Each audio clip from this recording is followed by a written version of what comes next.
Em xin chào tất cả mọi người nhé. Em xin hello một cây mai dương nha. Cây này mình đo cái vành nha, đây nè là 24 nha. Còn cao từ dưới góc này luôn nè, lên là 20. Còn tán bay từ đây qua đây là như 90 nha. Bay đổ qua đây. Đó, có chi. Cái này nó có cục bú này nha. Đó, bú ngàn cái này. Cao bay.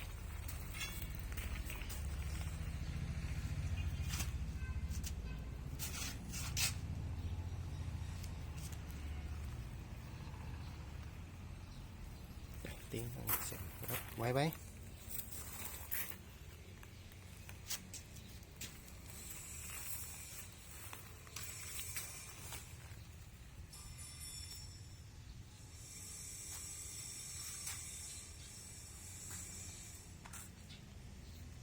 Đó.